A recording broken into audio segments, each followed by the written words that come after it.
မင်္ဂလာပါဂရီကျွဲ YouTube Channel မှာပြန်လည်ကြိုဆိုပါတယ်73ရက်9လ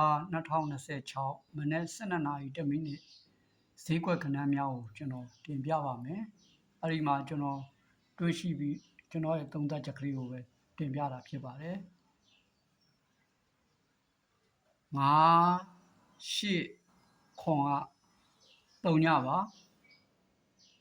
3ညပြီးတော့ခွန်6 5 8ပါ8ပြီးတော့3ခွန်6က6ပါ6ပြီးတော့3ဒီမှာ8 3မှ4ပါဒီမှာကျွန်တော်8ထိပ်စီလို့ထည့်ပေးထားတာပါနောက်ပိတ်ကိုကြတော့ကျွန်တော်ကဒီခွန်ရယ်ဒီ3ရယ်က3ညဒီ3ရယ်ဒီ6ရယ်က9ဒီ3ရယ်ဒီ5ရယ်က8ဒီ4ရယ်ဒီ3ရယ်ကခွန်အဲ့ဒီမှာကျွန်တော်83လို့တင်ထားပေးတာပါ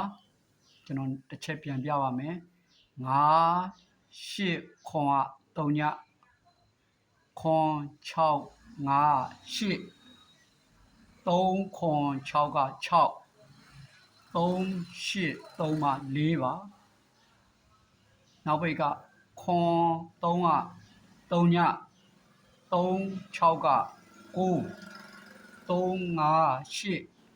4 3မှခွန်ပါကျွန်တော်မှာ83လို့တင်ပေးထားပါတယ်မှာ88ဆိုတာကဒီခွန်ရယ်ဒီ3ရယ်ဒီ8ကယ်8ပါဒီ8ကယ်6ရယ်3ရယ်ကခွန်ပါ6ကယ်5ရယ်5ရယ်က6ပါခွန်3ခွန်8 3ညမှ5ဖြစ်မှာပါအဲ့မှာ8ခွန်6 5သူ့စီနီယာလေးပေါ့နော်အဲ့ဒါလေးကိုကျွန်တော်ပြန်ပြီးတော့ထည့်ထားတာပါ88ဒီမှာ83ည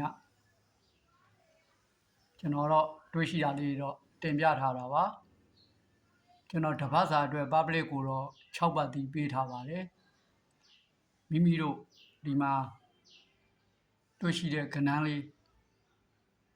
တစ်လုံးတွေးမယ်ဆိုရင်6နဲ့လည်းကတ်ထိုးလို့ရပါတယ်ကျွန်တော်ကတော့ကျွန်တော်ဒီမှာတွေးတာလေးကိုပဲ